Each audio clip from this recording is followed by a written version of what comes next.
सर्वप्रथम चिपळूण आणि गोवाघाटच्या दोन्ही नगराध्यक्षांचं मनपूर्वक अभिनंदन करतो, त्यांचं कौतुक करतो. निवडून आलेल्या दोन्ही नगरपालिकेच्या नगरसेवकांचं देखील अभिनंदन करतो.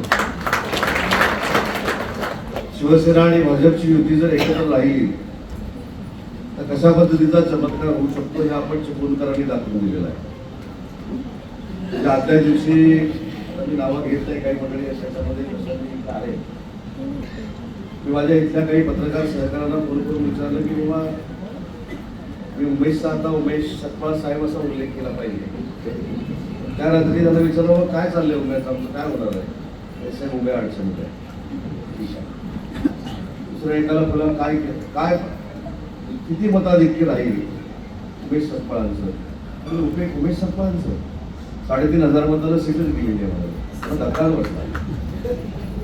पण राजेशजी, उमेश सकपाळ, शिवसेनेचे सगळे पदाधिकारी, भाजपचे सगळे पदाधिकारी समोरच्याकडे असलेला विजय कशा पद्धतीनं खेचून आणू शकतात हे चिपळूणकरांनी आपल्याला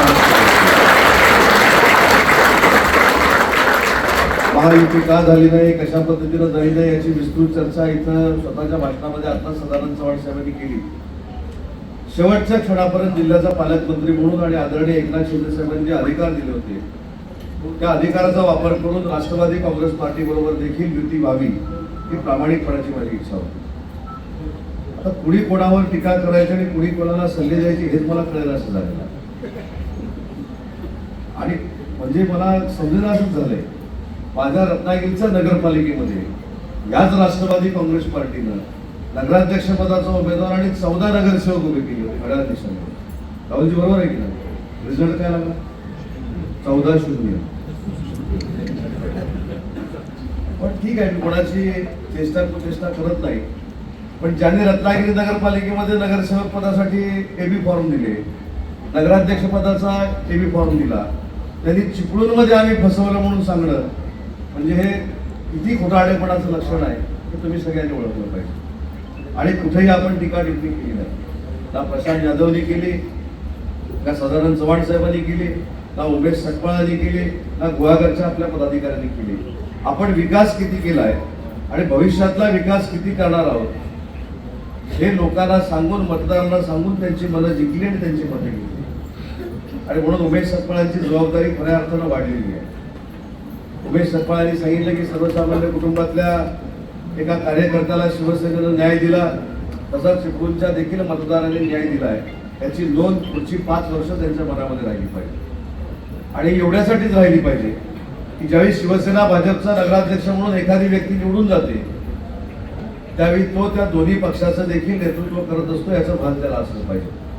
भविष्याच्या 5 वर्षानंतर तुमच्या नगराध्यक्षानं कामच चांगलं केलं नाही, त्याच्यामुळे आम्ही तुम्हाला मतदान करणार नाही अशा पद्धतीचा आवाज चिपळूणच्या नगरपालिकेमध्ये येणार नाही याची दक्षता जशी उमेश सकपाळांनी घ्यायची आहे तसा सगळ्या नगरसेवकांनी घ्यायची आहे.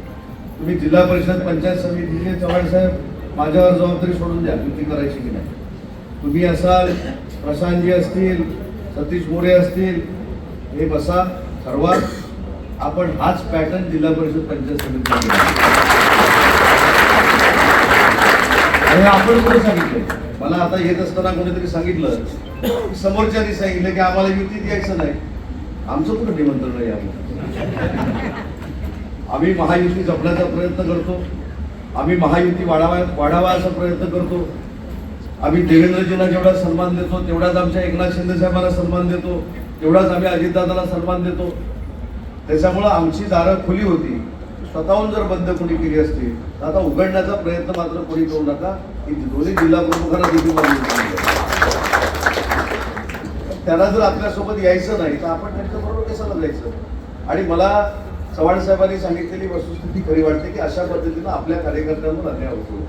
आज अंकुश सारखा कार्यकर्ता, निहार सारखा कार्यकर्ता जर सर्वसामान्यांचं नेतृत्व करण्यासाठी चिपळूणच्या नगरपालिकेमध्ये गेलेला आहे, कपिल देखील इथं आहे, तर अशी सगळी लोक ज्यावेळी नगरपालिकेमध्ये जातील त्यावेळी सर्वसामान्यांची नगरपालिका किंवा सर्वसामान्यांची जिल्हा परिषद म्हणून महाराष्ट्रातल्या 1 नंबरच्या स्थानिक स्वराज्य संस्था म्हणून आपल्या रत्नागिरीकडे बघितलं जाईल. त्याच्यामुळे आजची तुम्ही पूर्ण जिल्ह्याची जर राजकीय परिस्थिती बघितली, ठीक आहे, थोड्या फरकात राजापूर मतदारसंघामध्ये आपलं अपयश आलं, परंतु तिथे आपला जो एक नगरसेवक होता तिथं आपण 10 नगरसेवकांवर गेलो. जी लांजा नगरपंचायत आपल्याकडे नव्हती ती आपण 3000 मताच्या फरकाने निवडून आलो. रत्नागिरीमध्ये आम्ही घरी गेलो असे काही लोक सांगत होते. महाराष्ट्रातल्या सगळ्यात जास्त मताधिक्यानं शिल्पाताई सुर्वे निवडून आल्या. गुहागरचा मानस मॅडम निवडून आल्या. देवरूखचा भाजपाचा उमेदवार शेटे मॅडम निवडून आल्या. उमेश सतपाळ निवडून आले आणि आमच्या माधुरीताई घोटे देखील निवडून आले. त्याच्यामुळे हा पूर्ण जिल्हा हा महायुतीचा आणि युतीचा आहे हे मतदारांनी सिद्ध केलं. त्याच्यामुळे चिपळूणचे प्रश्न असतील, देवरूखचे प्रश्न असतील, गुहागरचे प्रश्न असतील, खेडचे प्रश्न असतील, हे सगळे सोडवण्याची जबाबदारी पालकमंत्री म्हणून माझी आहे. आणि उमेशजीला आणि त्यांच्या सर्व सहकार्याला मी शब्द देतो, जिल्ह्याचा पालकमंत्री म्हणून तुमच्या चिपळूण शहराला 1 रुपया मी कमी पडू देतो. आणि तुमचं अभिनंदन करायला आलोय, चिपळूणकरांना सांगायला आलोय की तुम्ही युतीवर जो विश्वास टाकलेला आहे तुमचा भ्रमदिनास होणार नाही. तुम्हाला आता कोणाची आवश्यकता नाही. फक्त देवेंद्रजींच्या आणि एकनाथ शिंदे साहेबांच्या नेतृत्वावर विश्वास ठेवून तुम्ही जी नगरपालिका आमच्या ताब्यामध्ये दिली आहे, आता दुसऱ्या नेतृत्वाची तुम्हाला आवश्यकता नाही. आम्ही तुम्हाला विकास करून दाखवू आणि 1 वर्षात चिपळूणकर सगळ्या नगरसेवकांना सांगतील की भविष्याच्या 5 वर्षामध्ये तुम्हीच निवडून आला पाहिजे, उमेश तूच निवडून आला पाहिजे. आपण गुहागर आणि चिपळूण मतदारसंघामध्ये करू. त्याच्यामुळे कार्यकर्त्यांच्या जोशाला देखील मी सलाम करतो. खरं तर मी तुम्हाला आज एक अजून आतली गोष्ट सांगतो. मी माझ्या मतदारसंघामध्ये देखील सहसा कोणावर चिडत नाही. माझ्या आयुष्यामध्ये सगळ्यात जास्त मी जर कोणावर चिडलो असेल या माणसावर कशा पद्धतीने चिडलो की तुम्ही त्याला विचारा. हा कोणाकोणाला माहिती बरोबर ना. पण उद्देश एकच होता की ज्यावेळी उमेशला मी पक्षामध्ये घेतला होता त्यावेळी उमेशला शब्द दिला होता की भविष्याच्या चिपळूण नगरपालिकेचा नगराध्यक्ष हा उमेश सपकाळ आता तो माझ्यावर चिडण्या एवढा मोठा झाला. चिपळूण नगरपालिकेचा नगराध्यक्ष म्हणजे उमेश सपकाळ साहेब ऐतिहासिक शहराचं नगराध्यक्षपद आहे, सांस्कृतिक शहराचं नगराध्यक्षपद आहे. या चिपळूण शहराचा वारसा महाराष्ट्राच्या स्तरावर अनेक सांस्कृतिक क्षेत्रामध्ये पुढे गेलेला आहे. अशा नगरपालिकेचं नेतृत्व करण्याची संधी मिळणं हे मला असं वाटतं की मंत्रिपदापेक्षा देखील मोठं भाग्य आहे. आणि म्हणून तुम्ही अतिशय सार्थकी ठेवायला पाहिजे. मी मध्ये तर एकदा त्यांना विचारलं होतं तुला उभं कुठं राहायचं आहे, चिपळूणमध्ये राहायचं की मुंबईमध्ये राहायचं. त्याने मला शेड्यूल दिलं होतं.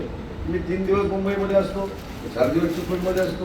आता 3 दिवस 4 दिवस नाही, आता 365 दिवस चिपळूणमध्ये राहावं लागतं. आणि ती काय तिकडे काय व्यवसाय असेल तर मला सांगा, मी आणि भरतची हँडल करतो. त्याच्यामुळे उमेशजी आज चेष्टेचा भाग जरी बाजूला ठेवला तरी चिपळूणकरांनी आपल्यावर टाकलेला जो विश्वास आहे हा अतिशय महत्वाचा आहे. आणि असा विश्वास मोठ्या फरकानं कधी लोक आपल्यावर ठेवत नाही. आज तुमच्याकडे मेजॉरिटी आहे, तुम्हाला कुठं ठरावाला अडचण नाही, तुम्हाला कुठं प्रशासकीय अडचण येणार नाही. अधिकाऱ्यांनी जर शाणपणा केला तर मी इकडे बसलेलो आहे, तुम्ही त्याची चिंता करू नका. पण ह्या सगळ्या गोष्टी करताना आपण जनतेचा विश्वास संपादन केला पाहिजे.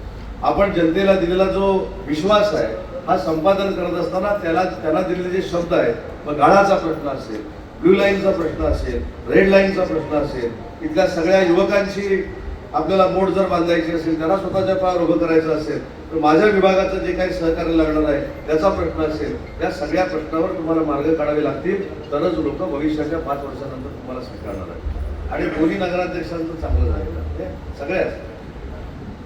पूर्वी कसं व्हायचं, नगरसेवकांमधनं नगराध्यक्ष व्हायचे, पण मेजॉरिटी झाली की नेते ठरवायचे. हा 6 महिने, हा 7 महिने, हा 8 महिने, हा 10 महिने, हा 12 महिने. उमेशचं नशीब हे चांगलं आलं. कोणी काय पण करा, मी 5 वर्ष हे पण नशीब लागतं. म्हणजे खरं देवेंद्रजींना आणि एकनाथ शिंदे साहेबांना अजून एक धन्यवाद उमेश तू दिले पाहिजे की 5 वर्षाचा कार्यकाळ थेट नगराध्यक्षाचा त्यांनी केला. आणि दुसरं एक चांगलं 2 वर्ष भीतीच नाही कोणाची. काय पण करा पण चांगलं करा. काल निहार घोषणा देताना मी बघितलं त्यातली क्लिप एक व्हायरल झाली होती. जय श्रीराम म्हटलं, हा भाजपमध्ये गेला.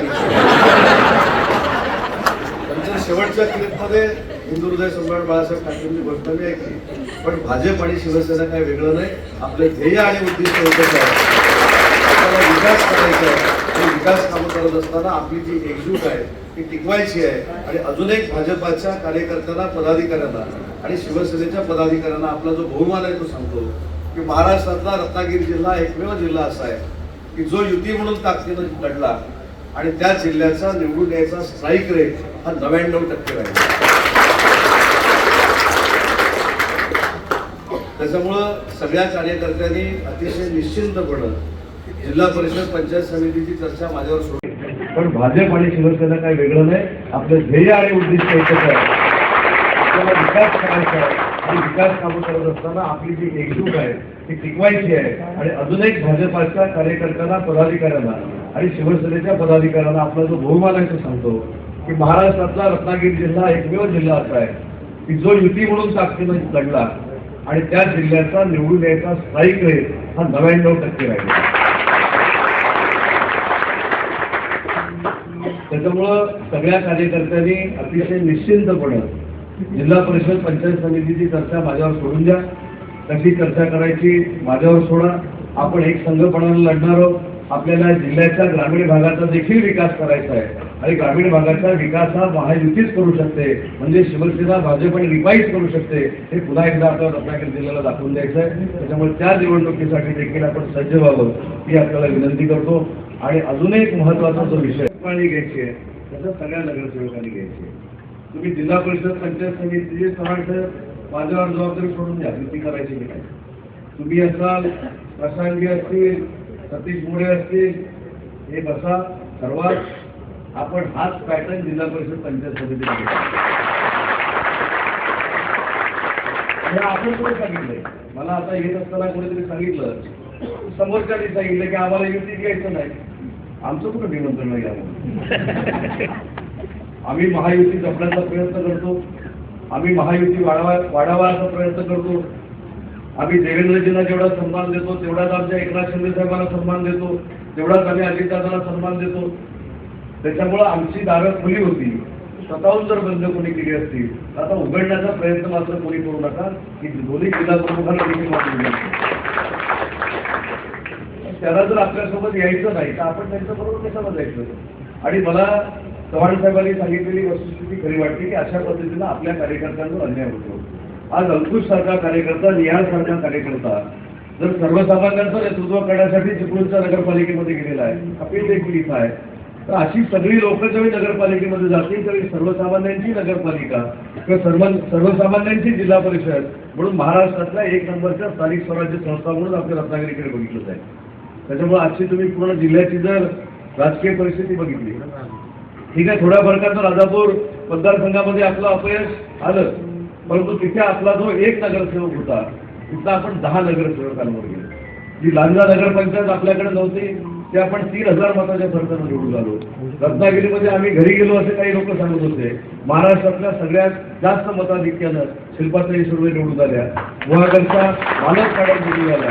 देवळूरचा भाजपाचा उमेदवार शेटे मॅडम निवडून आल्या. उमेश सकपाळ निवडून आले आणि आमच्या माधवीताई गोटे देखील निवडून आले.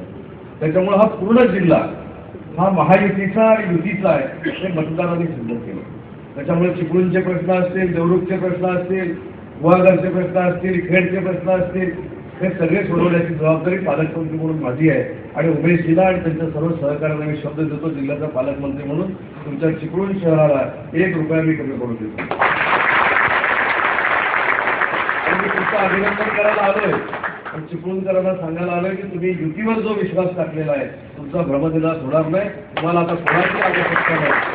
फक्त देवेंद्रजींचा आणि एकनाथ शिंदे साहेबांच्या नेतृत्वावर विश्वास ठेवून तुम्ही ज्यावेळी नगरपालिका आमच्या ताब्यामध्ये दिलेली आहे, आता दुसऱ्या नेतृत्वाची तुम्हाला आवश्यकता नाही. आम्ही तुम्हाला विकास करून दाखवू. आणि 1 वर्षात चिपळूणकर सगळ्या नगरसेवकांना सांगतील की भविष्याच्या 5 वर्षामध्ये तुम्हीच निवडून आला पाहिजे, तुम्हीच खूप निवडून आला पाहिजे. आपण गुहागर आणि चिपळूण मतदारसंघामध्ये करू. त्याच्यामुळे कार्यकर्त्यांच्या जोशाला देखील मी सलाम करतो. खरं तर मी तुम्हाला आज एक अजून आपली गोष्ट सांगतो. मी माझ्या मतदारसंघामध्ये देखील सहजा कोणावर चिडत नाही. माझ्या आयुष्यामध्ये सगळ्यात जास्त मी जर कोणावर चिडलो असेल या माणसावर. कशा पद्धतीने चिडलो काही त्याला विचारा. हा, कोणाकोणाला माहिती बरोबर ना. पण उद्देश एकच होता की ज्यावेळी उमेशला मी पक्षामध्ये घेतला होता त्यावेळी उमेशला शब्द दिला होता की भविष्याच्या चिपळूण नगरपालिकेचा नगराध्यक्ष हा उमेश सपकाळच असणार आहे. आणि आता तो माझ्यावर चिन्ह एवढा मोठा झालेला आहे. चिपळूण नगरपालिकेचं नगराध्यक्ष म्हणजे उमेश सपकाळचं ऐतिहासिक शहराचं नगराध्यक्षपद आहे, सांस्कृतिक शहराचं नगराध्यक्षपद आहे. या चिपळूण शहराचा वारसा महाराष्ट्राच्या स्तरावर अनेक सांस्कृतिक क्षेत्रामध्ये पुढे गेलेला आहे. अशा नगरपालिकेचं नेतृत्व करण्याची संधी मिळणं हे मला असं वाटतं की मंत्रिपदापेक्षा देखील मोठं भाग्य आहे. आणि म्हणून चिपळूणकरांचा विश्वास म्हणजे अतिशय सार्थकी ठरवायला पाहिजे. मी मध्ये तर एकदा त्यांना विचारलं होतं, तुला उभं कुठं राहायचं, चिपळूणमध्ये राहायचं की मुंबईमध्ये राहायचं? त्यानं मला शेड्यूल दिलं होतं, मी 3 दिवस मुंबईमध्ये असतो, 4 दिवस चिपळूणमध्ये असतो. आता 3 दिवस 4 दिवस नाही, आता 365 दिवस चिपळूणमध्ये राहावं लागेल. आणि ती काय तिकडे काय व्यवसाय असेल तर मला सांगा, मी आणि भरतची हँडल करतो. त्याच्यामुळे उमेशजी आज टेस्टीचा भाग जरी बाजूला ठेवला तरी चिपळूणकरांनी आपल्यावर ठेवलेला जो विश्वास आहे हा अतिशय महत्वाचा आहे. आणि असा विश्वास मोठ्या फरकानं कधी लोक आपल्यावर ठेवत नाही. आज तुमच्याकडे मेजॉरिटी आहे, तुम्हाला कुठं ठरावाला अडचण नाही, तुम्हाला कुठं तरी काँग्रेस पार्टी बरोबर देखील युती व्हावी ही प्रामाणिकपणाची माझी इच्छा होती. आता कुणी कोणावर टीका करायची आणि कुणी कोणाला सल्ले द्यायचे हेच मला कळेल असं झालं. आणि म्हणजे मला समजून असंच झालंय, माझ्या रत्नागिरीच्या नगरपालिकेमध्ये याच राष्ट्रवादी काँग्रेस पार्टीला नगराध्यक्षपदाचा उमेदवार आणि 14 नगरसेवक उभे केले होते नगराध्यक्षपदाला. राहुलजी बरोबर आहे की नाही? रिझल्ट काय झाला? 14-0. ठीक आहे, मी कोणाची चेष्टा कुचेष्टा करत नाही, पण ज्यांनी रत्नागिरी नगरपालिकेमध्ये नगरसेवक पदासाठी एबी फॉर्म दिले, नगराध्यक्ष पदाचा एबी फॉर्म दिला, त्यांनी चिपळूणमध्ये आम्ही फसवलं म्हणून सांगणं म्हणजे हे किती खोटाडेपणाचं लक्षण आहे हे तुम्ही सगळ्यांनी ओळखलं पाहिजे. आणि कुठेही आपण टीका टिप्पणी केली नाही, ना प्रशांत यादवने केली, ना सदानंद चव्हाण साहेबांनी केली, ना उमेश सकपाळांनी केली, ना गुहागरच्या आपल्या पदाधिकाऱ्यांनी केली. आपण विकास किती केला आहे आणि भविष्यातला विकास किती करणार आहोत हे लोकांना सांगून, मतदारांना सांगून त्यांची मतं जिंकली आणि त्यांची मतं जिंकली. आणि म्हणून उमेश सकपाळांची जबाबदारी खऱ्या अर्थानं वाढली.